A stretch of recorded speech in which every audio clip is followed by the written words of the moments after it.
नमस्कार, राजरत्न दर्शन न्यूज मध्ये तुमचे स्वागत आहे. आज आपण चालू घडामोडींवरील व्हिडिओ पाहणार आहोत. या व्हिडिओबद्दल असणारे तुमचे मत कमेंटमध्ये कळवा. चला तर मग व्हिडिओला आणि आजच्या विषयाला सुरुवात करूया. नमस्कार पाटोळे सर. नमस्कार. येणाऱ्या 20 तारखेला महाराष्ट्रामध्ये मतदान होणार आहे. बर. त्या मतदानामध्ये तुमच्याकडून जाणून घ्यायचं होतं, बर. राजकीय पक्ष जे आहेत त्यांच्या चालू घडामोडी काय आहेत आणि कशा आहेत. चांगला प्रश्न आहे तुमचा. तुम्हाला सांगतो की सध्या महाराष्ट्रामध्ये विधानसभा निवडणुकी होऊ घातलेल्या आहेत. सगळे राजकीय पक्ष, महाविकास आघाडी असू, महायुती असू, हे सगळे सध्या मैदानात उतरलेले आहेत आणि आपापल्या राजकीय जे विषय आहेत ते घेऊन आपल्या जे निवडणुकीच्या रिंगणात उभा असलेल्या उमेदवाराचा प्रचार जोरदार सुरू आहे. कालच नरेंद्र मोदी पंतप्रधान यांची रॅली मुंबईमध्ये झाली. मोदी साहेबांनी महाराष्ट्रामध्ये 10 रॅल्या केल्या. मी थोडंसं तुम्हाला वेगळ्या पद्धतीत सांगतो. 10 रॅल्या केल्या. या 10 रॅलीमध्ये मोदी साहेबांचं भाषण जे लोकांना अपेक्षित होतं त्या पद्धतीचं झालेलं नाही. महाराष्ट्रामध्ये 158 विधानसभा असे आहेत जे ग्रामीण भागामधले आहेत, 288 पैकी. तर तिथले जे मूलभूत प्रश्न आहेत, तिथली बेरोजगारी आहे, तिथे शेतकऱ्याचे प्रश्न आहेत, तिथे महिलांचे प्रश्न आहेत, पाण्याचे प्रश्न आहेत, अनेक प्रश्न आहेत. मोदी साहेबांनी त्या कुठल्याही प्रश्नाला वाचा फोडलेली नाही. सांगायचं तात्पर्य असं आहे की 2019च्या लोकसभा विधानसभेमध्ये मोदी साहेबांनी 17-18 सभा महाराष्ट्रात घेतल्या होत्या. त्यावेळेस शिवसेनेचे उद्धव ठाकरे असो, शरद पवार असो, काँग्रेस असो, यांच्यावर जोरदार टीका केली होती. परंतु या विधानसभेच्या ज्या एरियामध्ये त्यांच्या जी सभा झाल्या त्या सभेमध्ये मोदी साहेबांनी यावेळेस शरद पवारांचं नाव घेणं विसरून गेले. परंतु सांगायचं म्हणजे असं आहे की 10 रॅली जे झाल्या मोदी साहेबांच्या, त्याच्यामध्ये 1 मिनिट 5 सेकंद फक्त उद्धव ठाकरेचं नाव हे मोदीने घेतलेलं आहे. म्हणजे आता तुम्ही समजून जा. 2019ला महाराष्ट्रामधून भारतीय जनता पार्टी आणि शिवसेनेचं गठबंधन होतं. दोघांनी एकत्रित निवडणूक लढली. त्या निवडणुकीमध्ये 105 उमेदवार हे भारतीय जनता पार्टीचे होते. मग महाराष्ट्रात सिंगल लार्जेस्ट पार्टी कोण होती? भारतीय जनता पार्टी होती.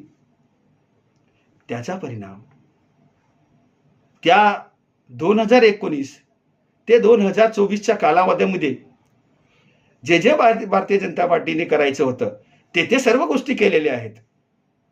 जे त्यांना करायचं होतं, जे पक्ष फोडायचे होते, ज्या घरामध्ये भांडण लावायचं होतं ते सगळं केलं. सगळे हातखंडे त्यांनी वापरले. ईडी, ईबी, CBI हे सगळ्या गोष्टी वापरून बघितल्या आणि त्यांनी 2-2.5 वर्ष सरकार महाविकास आघाडीचं राहिलं. 2.5 वर्षानंतर सरकार महायुतीचं आहे. तर याचा इफेक्ट हा 2024च्या लोकसभा निवडणुकीमध्ये कसा झाला? तर सांगायचं तात्पर्य असं आहे की महाराष्ट्रात Bharatiya Janata party single largest party असताना 105 उमेदवार महाराष्ट्रात, त्यांचे 105 उमेदवार म्हणजेच 105 आमदार महाराष्ट्रात असताना 9 खासदार महाराष्ट्रातून निवडून आले. याच्यावरूनच तुम्ही समजू शकता की सध्या महाराष्ट्राचं वातावरण कोणाच्या बाजूनी आहे आणि कसं आहे. पण सर, मला असं विचारायचं आहे, महाराष्ट्राचं गोष्ट करता करता आपण आपल्या वसई तालुक्याबद्दल किंवा इथल्या मतदारसंघाबद्दल बोलले तर अधिक बरं होईल. नक्की बोलूया. मतदार आता हे जर सगळे प्रश्न जर आपण वसई तालुका किंवा नालासोपारा मतदारसंघाबद्दल जर आपल्याला बोलायचं असेल तर इथे गेल्या 25-30 वर्षापासून अनेक प्रादेशिक पक्ष आहेत. बहुजन विकास आघाडी यांचे सातत्याने 32, 33 या विधानसभेमध्ये त्यांचे उमेदवार निवडून येत आहेत. त्यांचं चालूच आहे. पाटोळे सर, हे तर झालं महाराष्ट्राचं. आता मला असा प्रश्न विचारायचा आहे की वसई तालुक्यात 2 मतदारसंघ आहेत, तर त्या मतदारसंघाकडे मला वळायचं आहे. साहेब, 15 ते 20 वर्षापासून आपण वसईत पत्रकारिता करता. आपण येथील एक ज्येष्ठ पत्रकार आहात. आपली राजकारणावर चांगली पकड आहे. तर माझा प्रश्न असा आहे की नालासोपारा मतदारसंघ, वसई मतदारसंघात परराज्यातून अनेक नेते मंडळी प्रचारासाठी फिरत आहेत, बैठका घेत आहेत. त्यांचा या विधानसभेत किती प्रभाव पडू शकतो? अगदी कालपर्यंत राजस्थानचे उपमुख्यमंत्री प्रेमसिंग बिरवा आले होते. त्याचबरोबर त्याच्या अगोदर मतदारसंघात स्मृती इराणी, मनोज तिवारी हे देखील येऊन गेलेले आहेत. तसेच उद्या परवा राजनाथ सिंग सुद्धा येणार आहेत. याविषयी तुमचे काय मत आहे हे जाणून घ्यायचं आहे. तुम्ही जो प्रश्न विचारलेला आहे बरोबर आहे की गेल्या अनेक दिवसापासून नालासोपारा मतदारसंघात, वसई मतदारसंघात अदर राज्यातले काही मंत्री, उपमुख्यमंत्री, कॅबिनेट मंत्री असे अनेक नेते मंडळी आपल्या नालासोपारा वसई मतदारसंघात येऊन प्रचार करत आहेत. मला वाटतं कालच राजस्थानचे उपमुख्यमंत्री प्रेमसिंग बिरवा हे आले होते. बिरवा हे वसई तालुक्यातील जी दलित वस्ती आहेत इथे त्यांनी चौकसभा घेतल्या, त्यांच्याशी संवाद साधला, बोलणं झालं आणि त्यांची एक प्रेस कॉन्फरन्स झाली. ती प्रेस कॉन्फरन्स मी पाहिली. त्या प्रेस कॉन्फरन्समध्ये त्यांनी सांगितलं की मी एक अतिपिछडा वर्गातील व्यक्ती आहे, मी सामान्य गरीब घरातील व्यक्ती आहे. मला मोदी साहेबांनी आज ज्या पदावर नेऊन बसवलं आहे त्याचा मला अभिमान आहे. म्हणून मोदी साहेबांचे एकच विचार आहे की पिछडे, अतिपिछडे, मागासवर्गीय लोकांना मुख्य प्रवाहात आणण्यासाठी ते सदैव प्रयत्न करत आहेत. त्यांच्यासाठी अनेक शासकीय योजना सुरू केलेल्या आहेत असे बोलले. पण मला असं वाटतंय कुठंतरी की गेल्या अनेक वर्षापासून महाराष्ट्राचे आरपीआयचे अध्यक्ष रामदास आठवले साहेब, मला वाटतं 2014 पासनं हे त्यांच्या सहवासातच पुढे जातात. मग मला एक प्रश्न असा विचारायचा आहे की जर मागासवर्गीय SC ST वर्गातील लोकांना मुख्य प्रवाहात आणण्यासाठी मोदी साहेब जर प्रयत्न करत असतील खरोखरच, मग रामदास आठवले साहेबांच्या आरपीआयला या महाराष्ट्रामध्ये एकही सीट दिली नाही हो. म्हणजे मग हा समाज पुढे कसा येईल हे विचार करण्याची बाब आहे. मला तुम्ही सांगा की या राज्यामध्ये SC ST OBC 30-35%, 40% समाज आहे. तर या लोकांना मुख्य प्रवाहात कसं आणणार? त्याच्यासाठी मोदी साहेबांनी कमीत कमी महाराष्ट्रात आठवले आरपीआय पक्षांना 2-4 सीट तर दिल्या पाहिजे होत्या निवडणुकीत लढण्यासाठी, इलेक्शन लढण्यासाठी. तर आम्ही म्हटलं असतं की खरोखरच कुठेतरी हे विचार चांगले आहेत आणि या लोकांना मुख्य प्रवाहात आणण्याचा प्रयत्न हे मोदी साहेब करत आहेत. पण असो, तसं काही होताना दिसत नाही. राहिला तुमचा प्रश्न, नालासोपारा मतदारसंघामध्ये ज्या पद्धतीनं वेगवेगळ्या राज्यातली जे लोक मंत्री, कॅबिनेट मंत्री इथे येऊन प्रचार जोमात करत आहेत, असं कुठेतरी वाटतंय की सध्या मोदी फॅक्टर फेल झालंय. महाराष्ट्रात. म्हणून अब मोदी है तो मुमकिन है हा विषय नाही राहिला असं आम्हाला तरी वाटतंय. म्हणून यासाठी किती जरी बाहेरचे लोक इथे आले, बाहेरचे आमदार खासदार मंत्री जरी इथे आले, तर इथल्या भौगोलिक परिस्थितीची माहिती असणं फार गरजेचं आहे. ते जर त्यांना माहिती असतील, इथल्या लोकांच्या समस्या काय आहेत हे जर त्यांना कळत असेल, तर त्यांनी नक्की यावं आणि प्रचार करावं. त्याबद्दल दुमत नाहीये. आमचं मत नाहीये की त्यांनी येऊ नये, त्यांनी यावं. परंतु आल्यानंतर पुन्हा 5 वर्ष, प्रत्येक वर्षी प्रत्येक 6 महिन्याला येऊन इथल्या लोकांच्या हालचाल तर विचारावं. का तुम्हाला पाणी मिळतं? का तुम्हाला रस्ता आहे यायला? का तुमची वाहतुकीची समस्या सुटलेली आहे? हे कोणी पुन्हा येत नाही. म्हणून सध्या वसई तालुक्याचा जो मतदान आहे, मतदाता आहे, तो फार हुशार आहे. त्यालाही समजून गेलेला आहे की कितने आए और कितने गए, हम है वो है, अशी परिस्थिती इथले मतदान विचार करतात.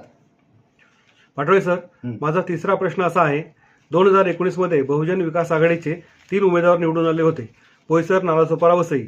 यांच्याकडे तुम्ही कसे पाहता? 2019 मध्ये नालासोपारा 132 विधानसभा मतदारसंघामध्ये त्यावेळेस भारतीय जनता पार्टी आणि शिवसेना हे गठबंधन होतं. म्हणून भारतीय जनता पार्टीचा इथे उमेदवार न देता शिवसेनेने इथे उमेदवार दिला होता. तो आयात केलेला उमेदवार, तो प्रदीप शर्मा, माजी पोलीस अधिकारी, आणि बहुजन विकास आघाडीचे सतीश ठाकूर. जर या मतदारसंघामध्ये एकूण मतदान किती आहे जर आपण साधारण पाहायला गेलं तर 5-5.5 लाख एकूण मतदान आहे.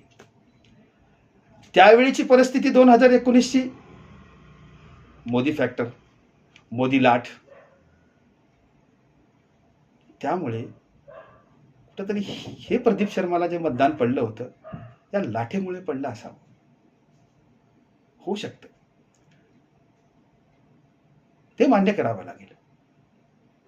परंतु आज परिस्थिती अशी आहे की आता महायुती, महाआघाडी, महायुतीमध्ये भारतीय जनता पार्टी सोबत कोण आहे?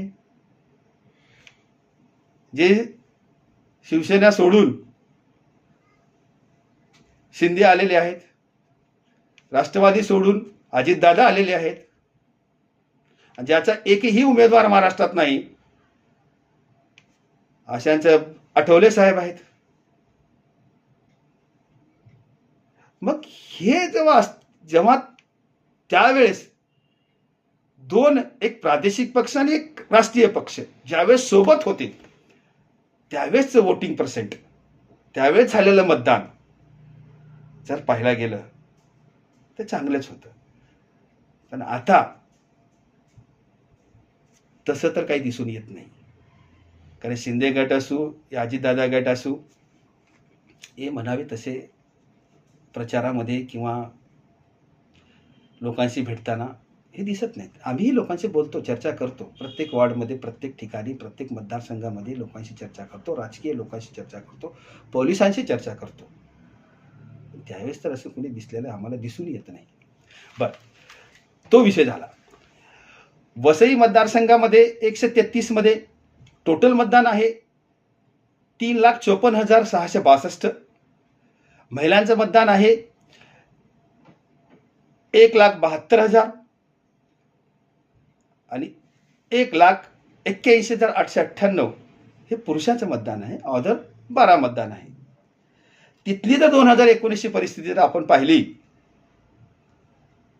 तर बवेचे हितेंद्र ठाकूर उर्फ आप्पा यांना 1,29,050 मत पडले होते आणि वोटिंग पर्सेंट होता 54.2. आणि शिवसेनेचे विजय पाटील यांना मतदान झालं 72,955. वोटिंग पर्सेंट होती 13%, 13.7%. तर हे जे विश्लेषण आपण जे पाहताय, वोटिंगचं विश्लेषण, यात आता त्यांना सध्या काँग्रेसमध्ये आहेत, तर काँग्रेसमध्ये आणि इथल्या स्थानिक पक्षाच्या जर तुम्हाला वोटिंग रेट कापायचा असेल तर यांना याच्यापेक्षा डबल टिबल वोटिंग रेट झाला पाहिजे, तर तुम्ही हे कुठंतरी यांची बराबरी करू शकता. पण गेल्या वेळेचा वोटिंग रेट, गेल्या वेळेची पर्सेंटेज हे पाहता दोन्ही मतदारसंघामध्ये 133 मध्ये काँग्रेस असो, भारतीय जनता पार्टी असो, आणि खास करून नालासोपारामध्ये भारतीय जनता पार्टी, हे पर्सेंटेज मला तर नाही वाटतंय हे पार करतील आणि गाठतील. पण तिसरा ह्यांचा जो मतदारसंघ आहे तो आहे बोईसर. साधारण त्यांचं मतदान, टोटल मतदान आहे 4.5 लाखाच्या आतमध्ये. आता थोडंसं 70-80 हजार वाढलेलं मतदान आहे. 2019ला राजेश पाटलांना 78,000 म्हणजे 78,703 मत पडले होते. विलास तरे यांना 75,951 मतदान पडलं होतं. 75,000 हे जे मतदान झालं ते दोघांमध्ये साधारण किती अंतर होता? फार कमी अंतर होता. म्हणजे दोघांचं अंतर जर बघायला गेला तर 1.3% अंतर होता. किती अंतर होता? 1.3%. जर पर्सेंट वाईज जर आज आम्ही वसई तालुक्याचं काढतोय तर नालासोपारा मतदारसंघामध्ये 55.7% मतदान झालं. तर प्रदीप शर्मा किती पर्सेंटने मागे होते? 16.7% मागे होते. म्हणजे 16% मतदान हे ना कमी पडलं. हितेंद्र ठाकूरांचं काय झालं? त्यांना 54.2% मतदान हे विजेती मतदान झालं. 13% मतदान हे विजय पाटलांना कमी पडलं. मग तुम्ही आता लक्षात घ्या, 16 13 आणि 1.3 हे जर सगळं बघायला गेलं तर आज बोईसर मतदारसंघामध्ये जे विलास तरे आणि राजेश पाटील आणि त्याच्यात शिवसेनेचे उमेदवार आहेत. विलास तरे, बहुजन विकास आघाडीचे बी राजेश पाटील आहेत. या दोघांच्या जिंकण्याचं वोटिंग पर्सेंट फार कमी आहे. याच्यासाठी सध्या तरी आपण बोईसर मतदारसंघाबद्दल एक्झॅक्ट काही सांगू शकत नाही, त्याला वेळ जाईल. परंतु नालासोपारा आणि वसईमध्ये हे जे पर्सेंट वाईज आहे हे भारतीय जनता पार्टी असो या काँग्रेस असो, मला तर वाटतंय हे कव्हर करणं मुश्किल आहे. पाटोळे सर, माझा तिसरा प्रश्न असा आहे, 2019 मध्ये बहुजन विकास आघाडीचे 3 उमेदवार निवडून आले होते, बोईसर, नालासोपारा, वसई. यांचे विश्लेषण तुम्ही कसे करू शकता? 2019 मध्ये देशाचीच नव्हे तर महाराष्ट्राची बी परिस्थिती विधानसभेची, लोकसभेची वेगळी होती. साधारण त्यावेळेस मोदी फॅक्टर होतं, मोदी लाट होती. महाराष्ट्रामध्ये भारतीय जनता पार्टी, शिवसेना युती होती आणि ते महाराष्ट्रातून इलेक्शन लढत होते. नालासोपारा मतदारसंघामध्ये शिवसेनेचे प्रदीप शर्मा हे उमेदवार रिंगणात होते. बहुजन विकास आघाडीचे उमेदवार क्षितिज ठाकूर हे रिंगणात होते. मग क्षितिज ठाकूर यांना एकूण मतदान 1,49,868 एवढं मतदान त्यांना झालं. तर आपण मतदान पर्सेंटेज अगर पाहायला गेलं आपण, तर त्यांना 55.7% एवढं मतदान हे क्षितिज ठाकूरांना झालं.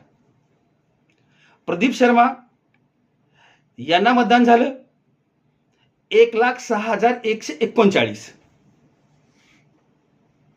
त्यांचा पर्सेंट रेट होता 39.4. दोघांच्या पर्सेंट रेट जर आपण पाहिला तर प्रदीप शर्माला 16.7% एवढं मतदान कमी झालं होतं. त्यावेळेस शिवसेना, भारतीय जनता पार्टी, दुसरे आणखीन त्यांच्यासोबत काही घटक पक्ष होते. तरीही ही वसई तालुक्यातील नालासोपारा मतदारसंघातील परिस्थिती होती. जर आपण वसई 133 विधानसभे जर विश्लेषण आपण पर्सेंटमध्ये केलं तर मी तुम्हाला सांगतो, भव्यचे हितेंद्र ठाकूर उर्फ आप्पा यांना वोटिंग झालं होतं 1,29,050. त्यांचा पर्सेंट रेट होता 54.2%. आणि शिवसेनेचे उमेदवार विजय पाटील यांना वोटिंग झाली होती 76,955. दोघांचा पर्सेंट रेट बघितला तर विजय पाटलांना 40.5% एवढं मतदान झालं होतं. दोघांचा पर्सेंटेज अंतर जर पाहायला गेलं तर विजय पाटलांना हितेंद्र ठाकूरपेक्षा 13 पॉइंट